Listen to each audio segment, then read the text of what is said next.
ឈឺចាប់ស្រឡាញ់គ្នាយូរហើយចុងក្រោយសល់អនុសាឲ្យធ្វើយ៉ាងណាបើគ្រួសារអូនមិនប្រណីព្រោះបងក្ររូបបងមិនសមនឹងស្រីបងគ្មានទ្រព្យធនអ្វីប្រកបចិត្តម្ដាយអូនគាត់ពងរត់ឲ្យធ្លាតមិនឲ្យយើងបានជួបជូនជូតទឹកភ្នែកកុំយំស្ងួនពេលគ្មានបងក្បែរមាននិស្ស័យត្រឹមជាសង្សារគ្មានវាសនាជាប្រពន្ធប្តីបើមានជាថ្មីបងសុំក្បែរថ្លៃដល់ថ្ងៃមកណាជួបជាតិនេះត្រឹមជាគូកម្មពេលគ្មានបងត្រូវថែខ្លួនណា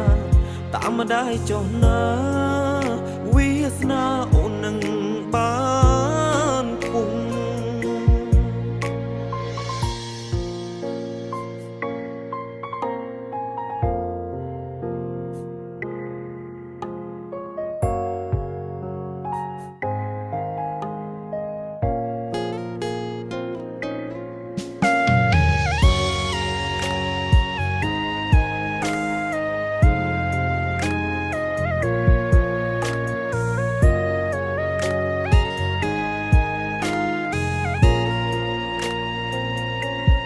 ព្រោះបងក្ររូបបងមិនសមនឹងស្រីបងគ្មានទ្រព្យធនអ្វីប្រកបចិត្តម្ដាយអូនគាត់ពងរត់ឲ្យធ្លាតមិនឲ្យយើងបានជួបជូនជូតទឹកភ្នែកកុំយំស្ងួនពេលគ្មានបងក្បែរមាននិស្ស័យត្រឹមជាសង្សារគ្មានវាសនាជាប្រពន្ធប្តី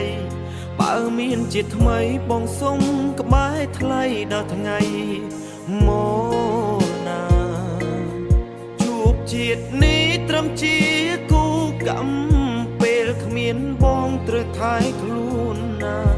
តាមម្ដាយចុះណាវាសនាអូននឹងបានពុំមាននិស្ស័យត្រឹមជាសង្សារគ្មានវាសនាជាប្រពន្ធប្តីបើមានជាថ្មីបងសុំក្បែរថ្លៃដល់ថ្ងៃមកណាជួបជាតិនេះត្រឹមជាគូកម្មពេលគ្មានបងត្រូវថែខ្លួនណាតាមម្ដាយចុះណាវាសនាអូននឹងបានពុំ